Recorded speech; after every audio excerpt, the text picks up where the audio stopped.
अरे देवा.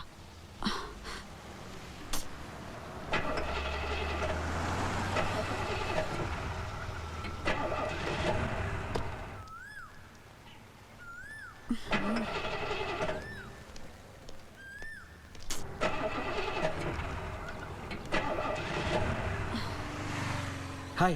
हां. Pretty petals. हो तब्येत ठीक आहे ना?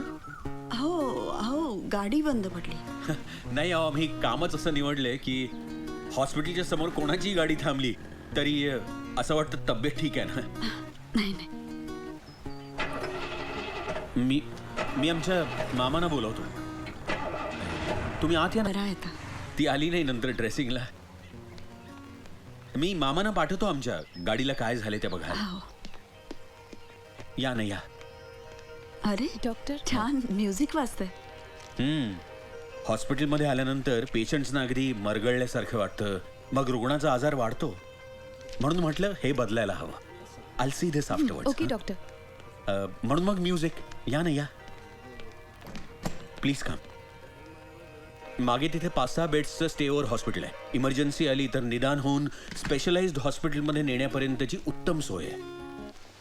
मी इथे फक्त पेशंट्स बघतो, म्हणजे ओपीडी सारखं. ऑपरेशन्स कधी जेमिनीला कधी रत्नाला. मामा चहा. नाही नाही नको, गाडी फक्त बघायला सांगा. मी विसरलोच.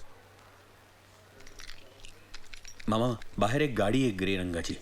बिघडली आहे, जरा बघता का? बघतो. Number MH129127. बरं बघतो.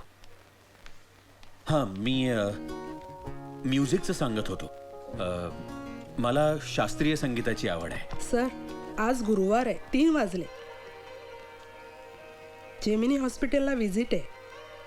ओ हां, हो हो. हां. आधी शास्त्रीय संगीत लावायचो.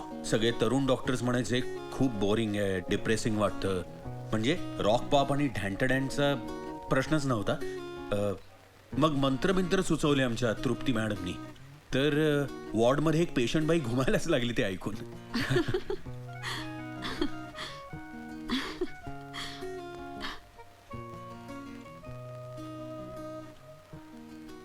प्रज्ञा, तिला प्रेसिडेंट्स अवॉर्ड मिळालं तेव्हाचा फोटो आहे हा. इथल्या बऱ्याचशा ट्रॉफीज तिच्याच आहेत. माझी बायको, आय मीन होती, माझ्या मुलांची आई, माय एक्स वाईफ. ॲस्ट्रोफिजिसिस्ट आहे, अमेरिकेला असते. ग्रहताऱ्यांचा अभ्यास वगैरे. डिवोर्स झालाय आमचा, पण आम्ही चांगले मित्र आहोत.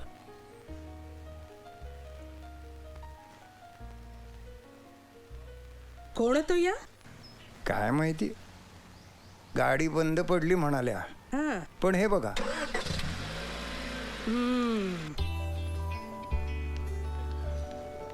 माझ्या बाबांनी बांधले हॉस्पिटल. ते सुद्धा सर्जन होते. खाली हॉस्पिटल आणि वरती घर. येतं का घरी? नाही नाही नको, आता गाडी झाली असेल ना. हो हो, या ना.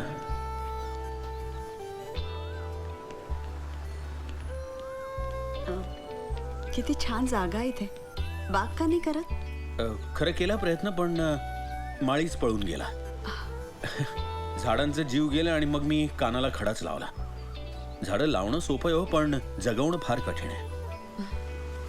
ओ प्रिटी पेटल्स, तुम्ही सुद्धा ह्याच व्यवसायात आहात नाही का? अहो मग काहीतरी करा ना या जागेचं. छान बाग करून द्या आम्हाला. नाही नाही, हे वेगळं ते वेगळं. मी लँडस्केपिंग वगैरे केलं नाही आहे कधी. Well, all the more reason to do it. अहो तुम्ही चार्जेस घ्या. नाही नाही हो. तृप्ती मॅडम यांचा नंबर घ्या. हां.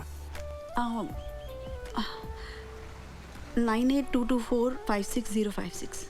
56. सर, यांच्या गाडीला काहीच झालं नाहीये, चालू आहे गाडी. ओ हां. हो का?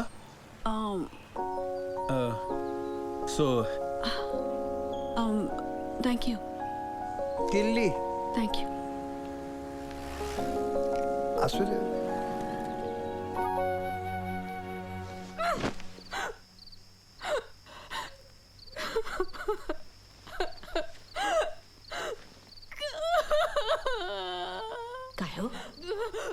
4 तास तरी झाले असतील नाही? जेमतेम 3 तास झाले असतील. छे हो, 3 तास कसले?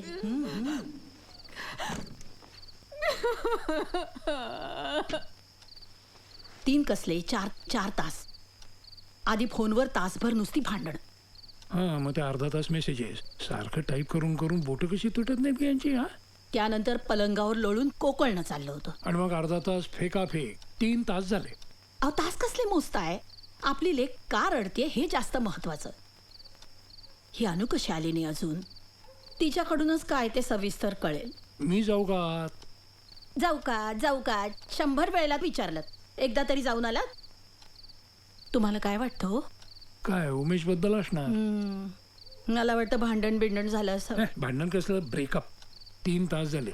पुन्हा तास मोजताय तुम्ही? मग अंदाज कसा बांधायचा? तर मागच्या वेळेस सर्पमित्र, पशुमित्र, ब्रेकअप 3 तास. बरं झालं त्याच्याशी तुटलं ते. लिव्ह इन रिलेशनशिप म्हणे. तसं उमेशचं स्थळ चांगलं होतं. IT कंपनीत चांगली नोकरी, 5 आकडी पगार, थोडी फिराबिरायची आवड, पत्रिकाही जुळल्या होत्या म्हणे. मग काय, कुठे बी नसला. काही कळतच नाही. मला तर इतकं सुटल्यासारखं वाटलं होतं ना. म्हटलं यावर्षी हिचं लग्न लावून देऊ की आपण मोकळे. माझ्या सगळ्या मैत्रिणी केसरी ट्रॅव्हल्सच्या सेकंड इनिंगला जाऊन आल्या. कुणी युरोपला, कुणी थायलंडला, इकडून हे आणलं तिकडून ते आणलं. आम्ही कधी जायच्या कुणास ठाऊक. त्यात काय, उद्या काढू का तिकीट? तसं नाही हो. या दोघींची गाडी जोपर्यंत रुळावर येत नाही ना तोपर्यंत माझ्या जीवाला काही बरं वाटणार नाही. हिचं हे असं आणि तिचं. काय झालं ग? संपलं. मी ब्रोक ऑफ. कारण माहितीये, हा टॉप हा नाही घालायचा म्हणे. का? अरे प्रेमात पडलास तेव्हा हाच टॉप घातला होता मी. तेव्हा बरा चालला. आता काय म्युझियम मध्ये ठेवू आठवण म्हणून? हा माझ्या कपड्यांवर प्रेम करतो की माझ्यावर? Oh God, I loved him so much. ये.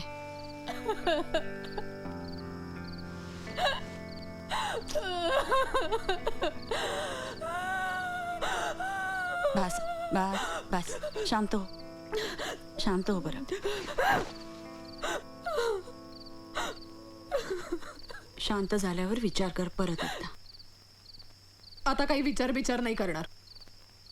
स्कर्ट नको घालूपासून सुरुवात केली.